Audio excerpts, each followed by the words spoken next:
Bota no som aí. CEAP, Centro Espírita Altivo Panfiro. Uma casa de amor. Bom dia aos nossos ouvintes. Que Jesus abençoe a nossa manhã de estudos. Vamos dar continuidade ao estudo da Revista Espírita de 1858. Estamos estudando, vamos entrar agora na Revista de Maio, Revista de número 5, de 1858. Meu reino não é deste mundo. É a leitura do Evangelho para a nossa prece. Quem melhor do que eu pode compreender a verdade destas palavras de nosso Senhor? Meu reino não é deste mundo. O orgulho foi a minha perdição na terra. Quem, pois, poderia compreender o nada que os reinos terrestres representam, se eu não compreendia? O que levei comigo da minha realeza terrestre? Nada. Absolutamente nada. E como para tornar a lição mais terrível, a realeza não me seguiu até o túmulo. Rainha era eu entre os homens. Rainha, eu acreditava entrar no reino dos céus.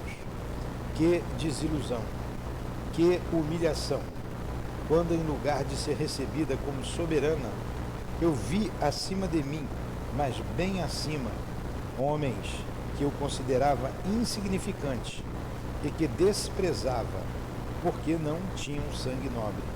Oh, nesse momento compreendi a inutilidade das honras e das grandezas que se buscam com tanta avidez sobre a terra.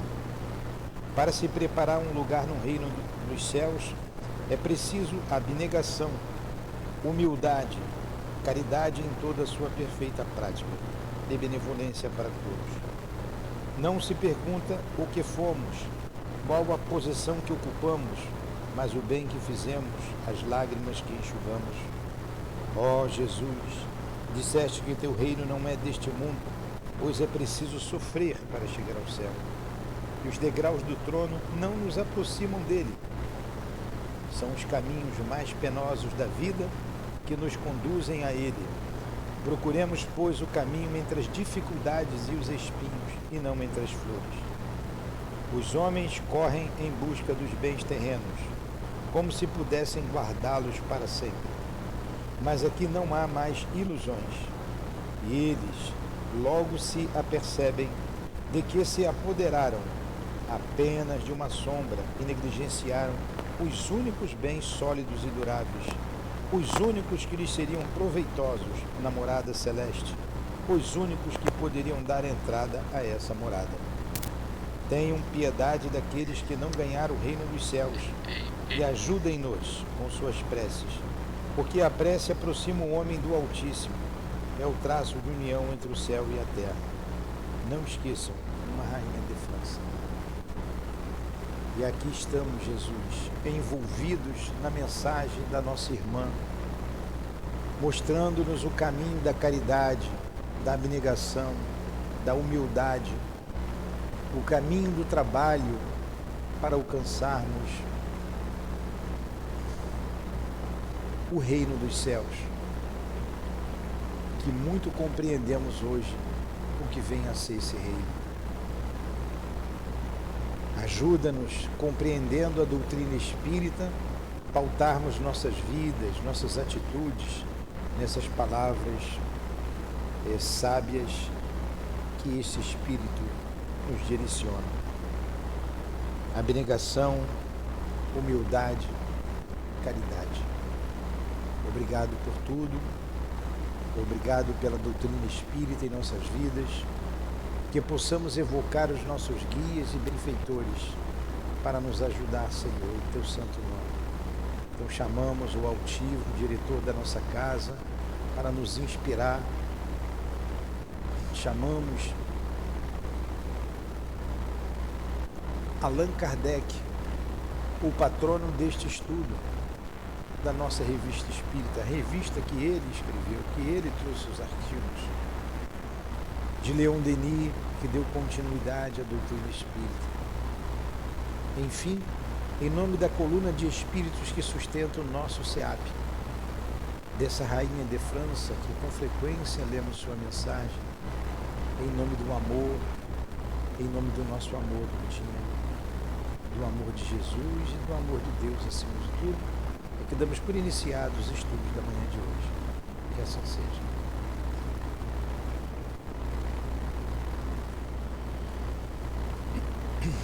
Muito bem. Então estamos aqui, na verdade, espírito batedor de... Nós já começamos, não começamos?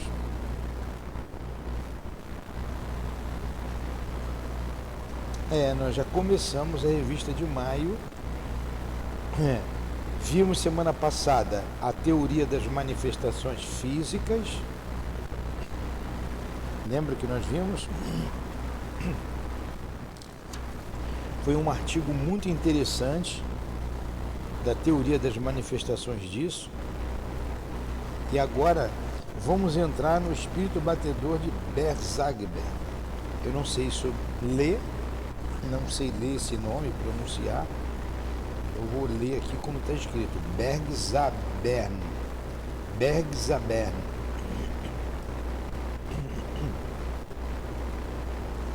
Então, na verdade, aqui é um exemplo de uma manifestação física. Ele continua aqui, ó. Já tínhamos ouvido falar de certos fenômenos espíritas que, em 1852, haviam causado enorme celeuma na Baviera renana, nas cercanias de Spira, do Spira. Sabíamos até que havia sido publicada uma brochura em alemão com um relato autêntico. Depois de longas e infrutíferas buscas, uma senhora nossa assistente da Alasca, demonstrando grande interesse e perseverança, pelo que lhe somos imensamente agradecidos, conseguiu um exemplar daquela brochura e nos ofereceu. Damos aqui a sua tradução em extenso, e esperando seja lida com tanto maior interesse quanto mais uma vez vem provar que fatos desse gênero são de todos os tempos e lugares, desde que estes ocorreram numa época em que apenas se começava a falar de espírito. Isso aí então se deu em 1852 esse caso. Olha aqui o relato de um jornal. Tem algum telefone ligado aí, não tem?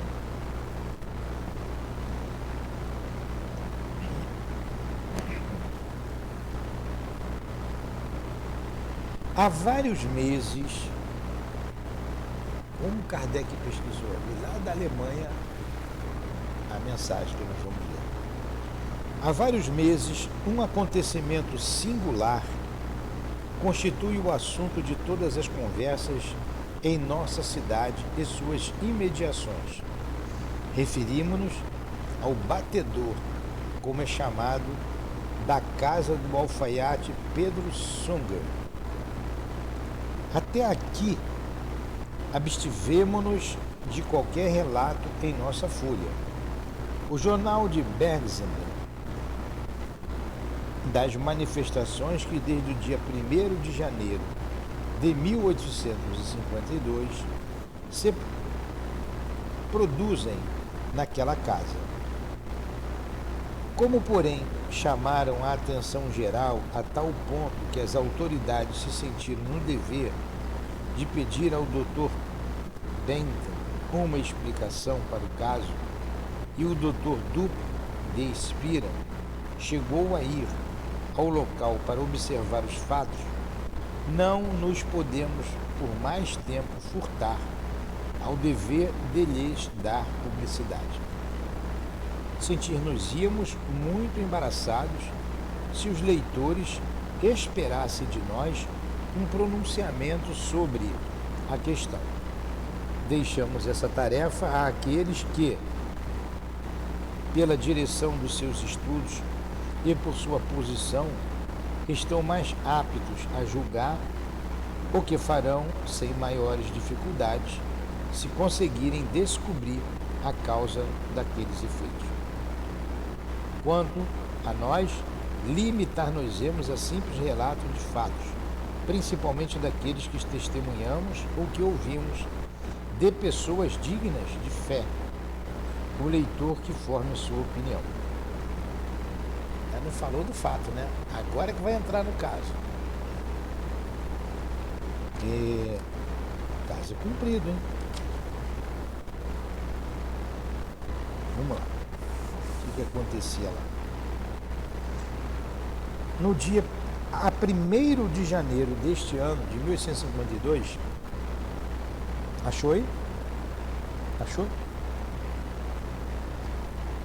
Pega a revista da Dilane, que está lá, a Dilane não está aqui. Pega a revista da Dilane, que está lá na minha sala, está aberta a sala.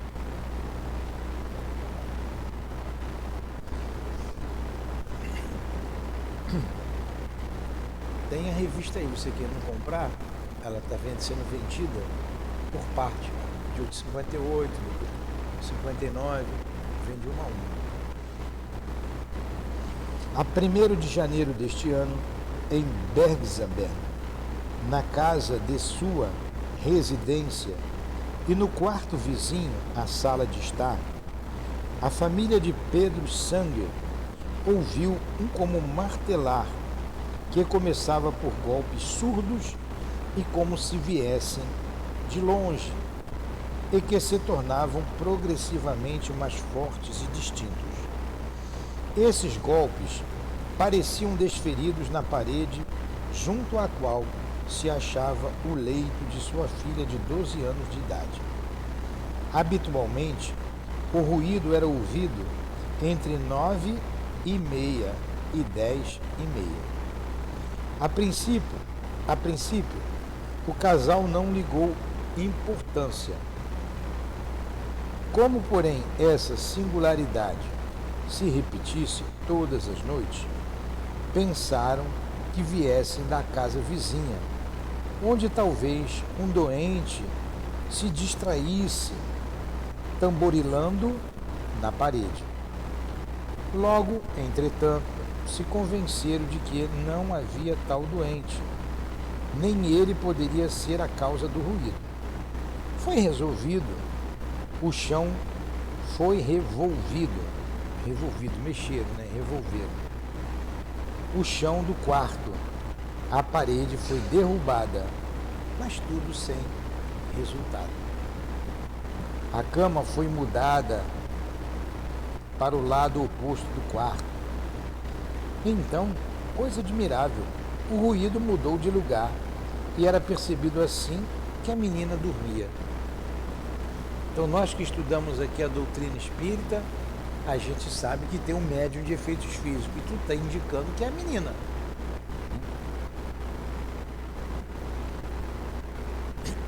Então, uma coisa admirável, o ruído mudou de lugar e era percebido assim que a menina dormia.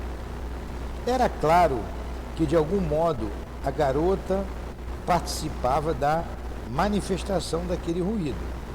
E depois das inúteis pesquisas da polícia, começou-se a pensar que o fato deveria ser atribuído a uma doença da criança ou a uma particularidade da sua conformação. Entretanto, até agora nada veio confirmar tal suspeição. É ainda um enigma para os médicos. Então, quando você pega o Evangelho e você, na página aqui da introdução do Evangelho, cadê aqui? Página, é melhor dizer, no prefácio trazido pelo Espírito Verdade. Olha o que ele diz: os Espíritos do Senhor, que são as virtudes dos céus, estou lendo o Evangelho, o prefácio, como um imenso exército, se move desde que dele recebeu a ordem. Espalham-se sobre toda a superfície da terra, semelhante às estrelas resplandecentes. Eles vêm iluminar a estrada e abrir os olhos aos céus. Então, desde que recebeu ordem do Senhor, está na hora desse povo acordar para o mundo espiritual. Está na hora de sair desse materialismo. Até o materialismo que as próprias religiões estão trabalhando, desenvolvendo, vivenciando. Então vamos mostrar que o mundo espiritual é patente, que a vida continua, ratificando as palavras do Cristo. Aí você vê, aí o Espírito começa a bater. Para chamar a atenção, bate, fez tanto alvoroço que veio a polícia, levou a menina ao médico, saiu no jornal, em 1852. Em 1857 é lançado o Livro dos Espíritos. Então foi uma febre no mundo inteiro, não foi só em Paris. Aí olha o que diz aqui ainda no prefácio, para você entender o porquê desse espírito aqui causar uma, como ele colocou ali no outro, uma celeuma, uma discussão, uma confusão, chamando a atenção. Eu vos digo em verdade, são chegados os tempos em que todas as coisas devem ser restabelecidas no seu verdadeiro sentido, para dissipar as trevas, envergonhar os orgulhosos e glorificar os justos. É o momento. E hoje continua, não mais esses efeitos inteligentes, esses efeitos físicos, contém com menos frequência. Você não vê mais mesa e cadeira andando para lá e para cá, mas você vê fenômenos físicos nas residências, mas aumentou muito os casos de obsessão. Eles estão patentes. Quantos jovens vêm aqui com as manifestações espirituais? E a gente tem visto isso em todas as classes da sociedade. Eles continuaram, eles vieram para ficar e se manifestam.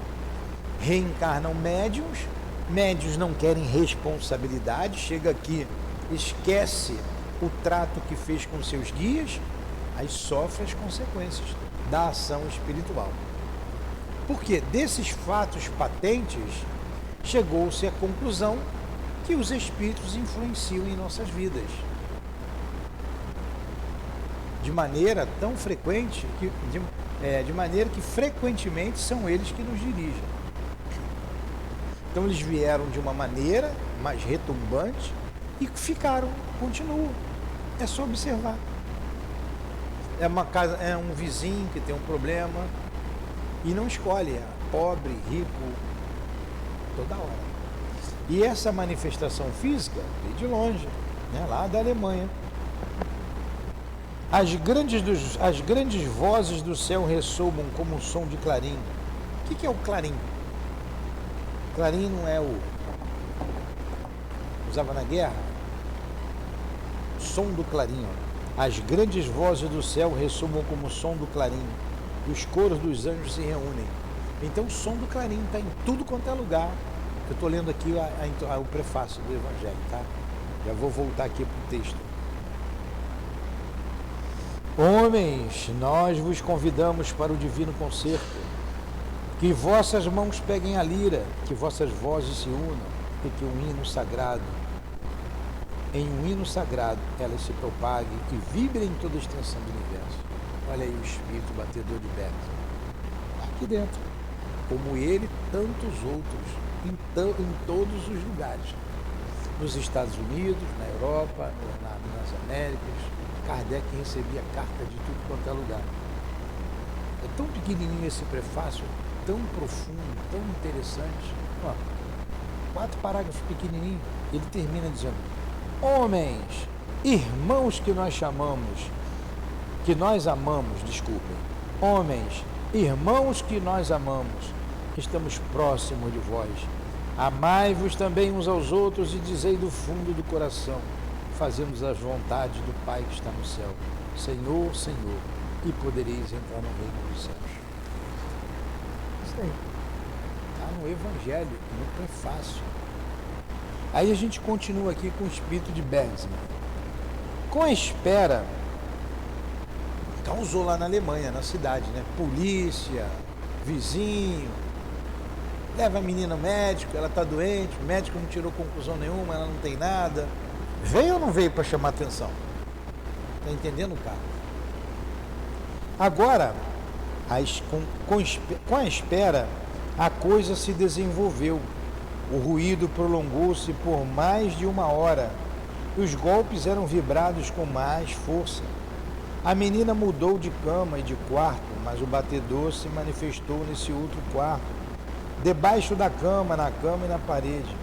Os golpes não eram idênticos, ora mais fortes, ora mais fracos e isolados, ora, enfim, sucedendo-se rapidamente e seguindo o ritmo das marchas militares e das danças. Marchas militares, está tudo em guerra, né? A Europa precisa viver em guerra. A menina ocupava desde alguns dias o quarto mencionado. Quando notaram que durante o seu sono ela emitia palavras curtas e incoerentes, as palavras logo se tornaram mais distintas e mais inteligíveis. Parecia que a criança falava com outra pessoa, sobre a qual ela tinha autoridade. Entre os fatos que diariamente se produziam, o autor desta brochura relata um, do qual foi testemunha. Aí vem o fato. A criança achava-se na cama deitada sobre o lado esquerdo. Apenas adormecida, os golpes começaram e assim começou ela a falar. Você, bata uma marcha. E o batedor marcou uma que se parecia muito com as marchas da Bavária, né? Marcha Bavária. A ordem de alto dada pela menina, o batedor parou. Então ela ordenou: bata 3, 6, 9 vezes. O batedor executou a ordem. A uma nova ordem de bater 19 golpes, ouviram-se 20 batidas, ao que retornou a menina adormecida. Ao que retorquiu a menina adormecida: não está certo, foram 20 batidas. Logo foi possível contar 19 golpes. A seguir, ela pediu 30 pancadas, e as 30 foram ouvidas. A ordem de 100 pancadas só foi possível contar até 40. Tão rápidas eram os golpes. Soando o último golpe, a menina disse: muito bem, agora 110. Então, só nos foi possível contar até cerca de 50. Ao último golpe, disse a dorminhoca: não está certo, deu apenas 106. E logo se fizeram ouvir as 4 pancadas, que completava aquele número. Depois ela pediu 1000. Foram batidas apenas 15. Ora, vamos! O batedor marcou ainda 5 golpes e parou. Então, os assistentes tiveram a ideia de dar ordens diretamente ao batedor, o qual o executou. Parava quando recebia a ordem de alto. Silêncio, basta. Depois, por si mesmo e sem comando, recomeçava a bater. Um dos assistentes disse em voz baixa num canto do quarto que queria comandar apenas por pensamento, para que fosse dada 6 batidas. Então o experimentador postou-se junto ao leito e não disse uma só palavra. Foram ouvidas 6 pancadas.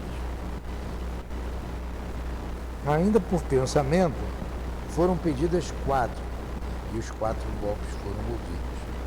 A mesma experiência foi tentada por outras pessoas, mas nem sempre deu bom resultado. Em breve, a menina espreguiçou-se, afastou as cobertas e levantou-se. Quando lhe perguntaram o que havia acontecido, respondeu que tinha visto um homem grande e mal encarado, junto a seu leito, e que lhe apertava os joelhos. Acrescentou que sentia dor nos joelhos quando o homem batia. Ela adormeceu novamente e as manifestações prosseguiram, até que o relógio bateu 11 horas. De repente o batedor parou. A menina entrou em sono tranquilo, reconhecido pela regularidade das respirações. Naquela noite nada mais foi ouvido. Experiência interessante, né? Interessante. Daí eles podiam perguntar, como aconteceu com as irmãs Fox: batedor, faz o seguinte, quando eu fizer uma pergunta, você bate 2 vezes para sim, 1 vez para não. Foi assim que começou lá nos Estados Unidos, né? Observamos que o batedor obedecia a ordem de marcar marchas militares. Várias pessoas afirmaram que quando se lhe pedia uma marcha russa, austríaca ou francesa, ela era marcada com muita exatidão. A 25 de fevereiro, estando adormecida, a menina disse: agora você não quer mais bater, quer arranhar. Está bem. Quero ver como é que você o fará. Com efeito, no dia seguinte, 26, em vez dos golpes, ouviam-se um arranhar, que parecia vir da cama e que se manifestou até hoje. As batidas se misturaram às raspagens, ora alternadas, ora simultaneamente, de tal modo que nas áreas de marcha ou de dança, a raspagem marcava os tempos fortes e a batida os tempos fracos. Conforme os pedidos, a hora do dia ou a idade das pessoas eram indicadas por golpes secos ou pela raspagem. Em relação à idade das pessoas, às vezes havia erros, logo corrigido na segunda ou terceira tentativa, desde que se dissesse que o número tinha sido marcado erradamente. Algumas vezes, em lugar de dar a idade pedida, o batedor executava uma marcha. Dia a dia, a linguagem da criança durante o sono tornava-se mais perfeita. Aquilo que a princípio não passava de simples palavras ou de ordens rápidas ao batedor, transformou-se com o tempo numa conversa encadeada com os pais. Assim, um dia se entreteve com a irmã mais velha sobre os assuntos religiosos, num tom de exortação e de ensino, dizendo-lhe que devia ir à missa, fazer as preces todos os dias, demonstrar seus ensinamentos, demonstrar sua submissão e obediência aos pais. À noite retornou o mesmo assunto em seus ensinamentos. Nada havia de teologia, mas apenas algumas daquelas noções que se aprendem na escola. Então, estabeleceu-se um diálogo, né, com o batedor. E veio descobrir depois, a gente já sabe que são os espíritos se manifestando. Aí você vê lá, através das batidas, quando começou o diálogo, ele recomendou que eles orassem, que fossem à missa, que era a religião oficial na Alemanha na época, né? Eles eram religiosos. Antes dessas palavras, ouviam-se durante 1 hora, pelo menos, pancadas e arranhões, não só durante o sono da menina, mas até em seu estado de vigília. Vimos-la comer e beber enquanto as batidas e raspagens eram ouvidas, do mesmo modo que, estando acordada, tínhamos ouvido a transmissão de ordens ao batedor, as quais foram todas executadas. Na noite de sábado de 6 de março, várias pessoas se reuniram em casa dos Sangre. Eu não sei falar isso, estou falando, deve ser Sangre. Tem trema no A, S-A, trema em cima, N-G-R. Pois, estando desperta a menina, havia predito durante o dia que o batedor aparecia às 9 horas da noite.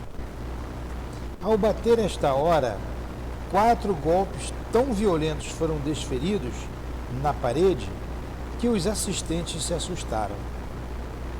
Logo, pela primeira vez, as batidas foram dadas na madeira, na cama e exteriormente. O leito foi todo abalado. Esse golpe se manifestaram de todos os lados da cama, ora num, ora no outro lugar. Pancadas e arranhões alternavam-se. A uma ordem da menina e das pessoas presentes, ora os golpes se ouviam no interior da cama, ora externamente. De repente o leito levantou-se em sentidos diferentes.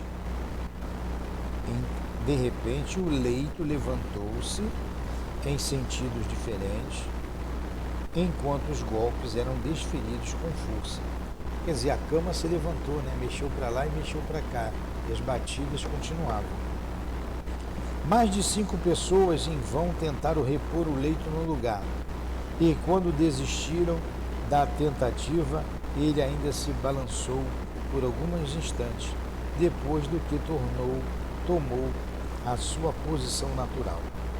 Este fato já havia ocorrido uma vez antes dessa manifestação pública. Todas as noites a menina fazia uma espécie de discurso de que falaremos de modo sucinto. Agora você vê, mexeu com todo mundo, em toda a Alemanha. Saiu um jornal, as pessoas foram lá para ver o barulho, na hora marcada ele fazia a pancada, estabelecia-se um diálogo, mexia com a cama, todo mundo tentou botar a cama no lugar, 5 pessoas não conseguiram, depois a cama foi para o lugar sozinha. Foi assim que tudo começou. Kardec foi observando tudo isso. Ele fez um estudo, agora você vê a capacidade e o homem predestinado para aquilo. Ele foi preparado para compilar a doutrina espírita, porque ele viu muito além do que o vulgo. O povo se divertia com as pancadas, com as perguntas tolas. Olha as perguntas que Kardec fazia, as perguntas que ele formulava. Claro, ele recebia os textos, em cima daqueles textos ele perguntava para um, para outro. Em cima dessa mensagem aqui, desse editorial do jornal, narrando o acontecimento, com certeza ele fez perguntas. Como é que isso acontece? Como é que o espírito bate? A menina tem fluido, pega o fluido animalizado dela, com o pensamento dele, ele provoca as batidas, as áreas, enfim. Ele foi fazendo um estudo em cima do que ele recebia, fazia pergunta para os espíritos, e assim foi compilado o livro dos espíritos.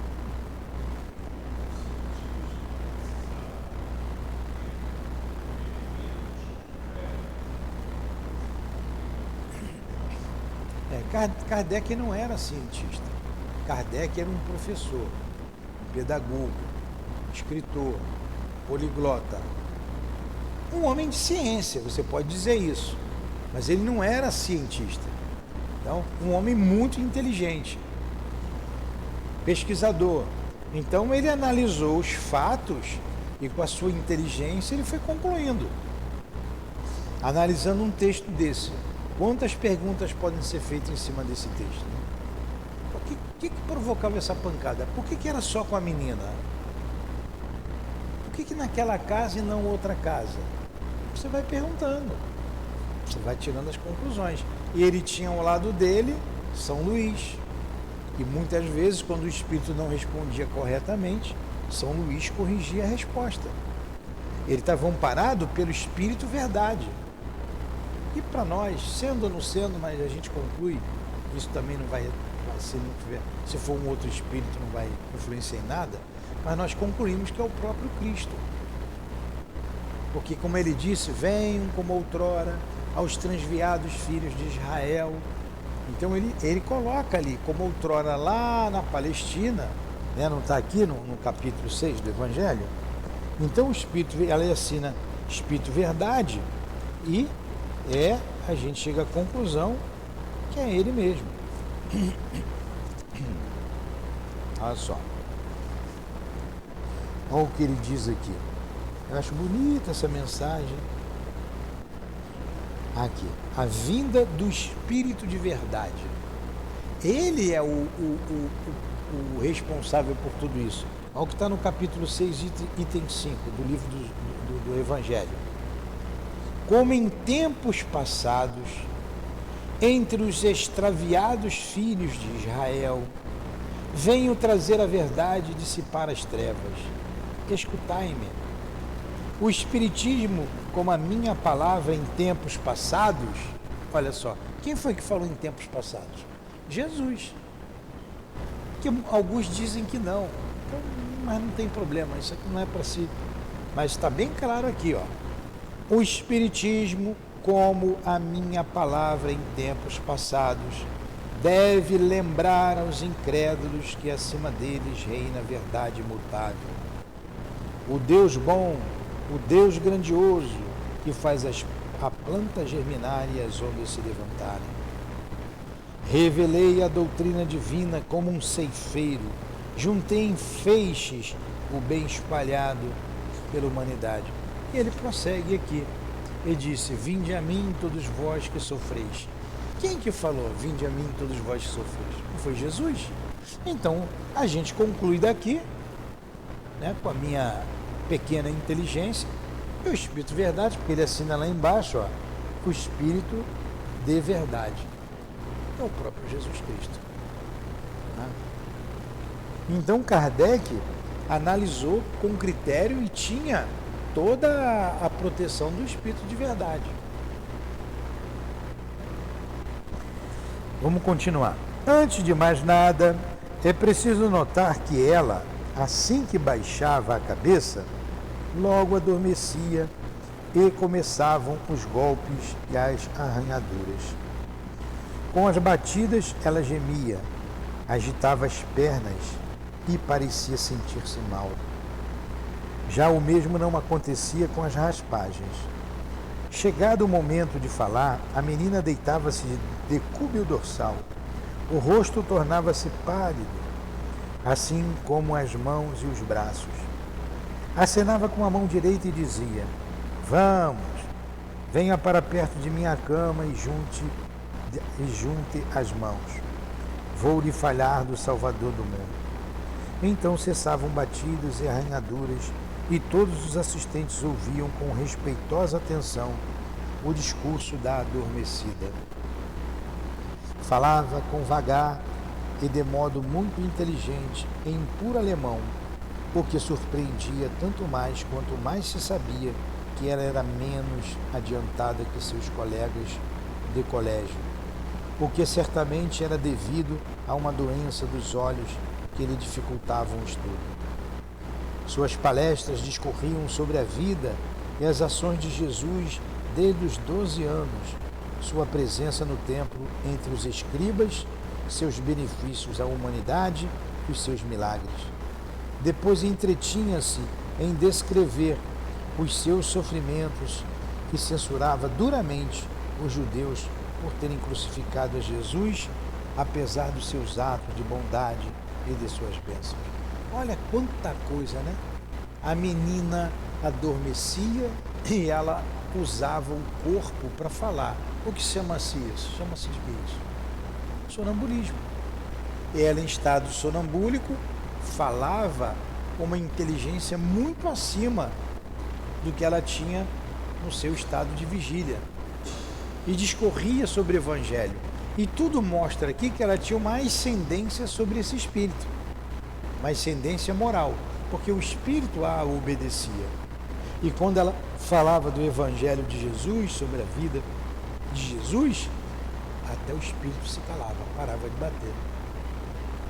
Sinal de que ele estava prestando atenção. Que fenômeno interessante, né? É para mostrar mesmo, a vida existe. Está aqui, está no jornal. Várias, centenas, milhares de pessoas tiveram acesso a isso, foram ver. Como é que isso é coisa da nossa cabeça? Como é que isso é coisa do demônio?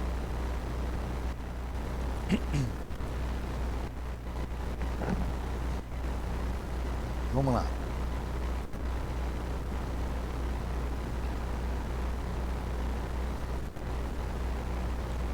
Onde é que eu parei aqui? Terminando, a menina dirigia a Deus uma fervorosa prece, pedindo que lhe concedesse a graça de suportar com resignação os sofrimentos que ele tinha enviado, pois que havia escolhido para entrar em comunicação com o Espírito. Pedia a Deus para não morrer ainda, pois era criança e não queria descer ao túmulo escuro.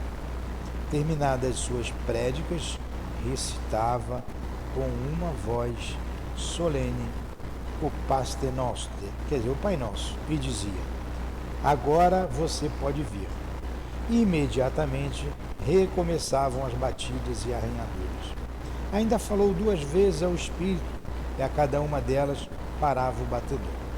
Dizia ainda algumas palavras e acrescentava: agora você pode ir em nome de Deus. E despertava. Que legal, né?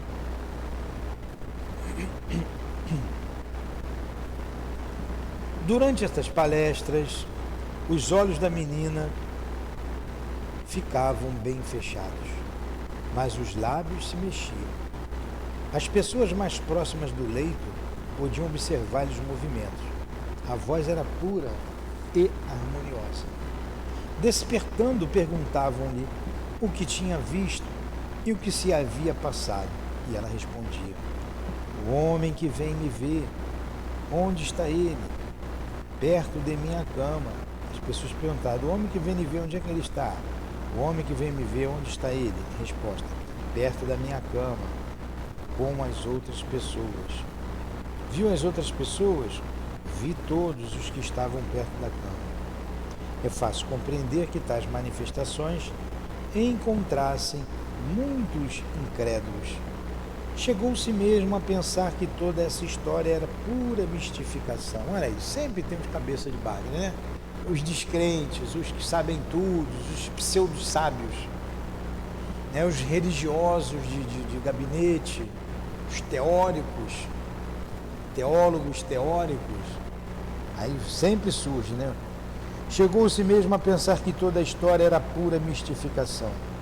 Mas o pai era incapaz de palhaçadas, sobretudo de uma palhaçada que exigia toda a habilidade de um prestidigitador profissional. Ele goza de reputação de homens decente e honesto, como chefe de família. Para responder e fazer cessar a suspeita, a menina foi levada para uma casa estranha. Apenas lá chegando, olha só a teste. Tem alguma coisa aqui, tem truque, prestidigitador é o mágico. Eles estão enganando. Não, então vamos levá-la para um outro lugar. Levaram. Apenas lá chegando nesse outro lugar, nessa outra casa, ouviram-se as batidas e arranhaduras. Além disso, alguns dias antes ela tinha ido com a mãe a uma pequena aldeia chamada Capela, a cerca de meia légua de distância. A casa da viúva Klein. Sentiu-se fatigada. Deixaram-na num canapé e, imediatamente, o mesmo fenômeno se produziu. Várias testemunhas o podem afirmar. Posto tivesse um aspecto saudável, devia ser afetada por uma doença que, se não ficasse provada pelas manifestações acima relatadas, pelo menos pelos movimentos involuntários dos músculos e dos abalos nervosos. Começaram a dizer que ela era doente. Tudo para dizer que não existe vida após a morte. Tudo para dizer não tem espírito, não existe espírito. Poxa! Para terminar, faremos notar que há algumas semanas a menina foi levada ao Dr. Bentner, com quem ficou, a fim de que este sábio pudesse estudar mais de perto os fenômenos em apreço. Desde então, cessou todo barulho em casa da família Sander, passando a reproduzir-se na do Dr. Bentner. São estes, com toda a sua autenticidade, os fatos passados. Entregamo-los ao público sem emitir opinião. Possam os homens da medicina dar-lhe em breve uma explicação satisfatória. Black. Interessante, né? Ele relatou o fato. Agora está com vocês analisar o fato. Aí você vê aqui no capítulo seguinte, não vai dar para a gente ler, porque a gente já chegou aí no nosso término, considerações sobre o espírito batedor de Bergson. Aí semana que vem a gente vai ver as considerações que Kardec traçou a esse respeito. Faltam 10 para as 9.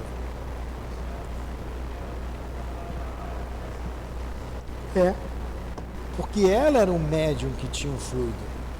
Era ela, não é? Vamos fazer a nossa prece? Alguma pergunta? Eu não estou dizendo que a revista Espírita é interessantíssima. Né? Semana passada tinha um fato aqui que nós estudamos, que estava ali está bem na introdução do Livro dos Espíritos, na introdução 17. Eu tentei lembrar para falar ontem para vocês, mas eu não consegui lembrar o que era. Então vamos lá. Agradecemos a Allan Kardec por conservar até hoje, passados mais de 180 anos, quase 200 anos, manter intacta o caso acontecido em 1852, lá na cidade da Alemanha, para que analisássemos e dirimisse qualquer dúvida a respeito da manifestação dos Espíritos. Obrigado pelo teu trabalho incansável, mas que hoje, passado tantos anos, quase 2 séculos, aqui estamos debruçados sobre esta matéria, enriquecendo o nosso espírito, solidificando a nossa fé, a nossa crença no mundo espiritual. Muito obrigado, Mestre Kardec. Muito obrigado. Que Deus te abençoe. Que Deus te ilumine sempre. Muito obrigado. Muito obrigado a todos os espíritos presentes que nos incentivaram ao estudo. A Leon Denis, o continuador de Kardec, ao nosso irmão altivo, diretor da nossa casa. Muito obrigado aos irmãos que tanto nos fortalecem. Muito obrigado a você, Lourdinho, pelo seu amor. Obrigado a todos vocês. Em nome da coluna de espíritos que dirige o SEAP, a nossa casa de amor. Em nome do amor, em nome do nosso amor, Lourdinho, do amor do altivo, de Leon Denis, de Allan Kardec, do teu amor, Jesus. Mas acima de tudo, em nome do amor de Deus, nosso Pai, é que damos por encerrado os estudos da manhã de hoje em torno da Revista Espírita. Que assim seja.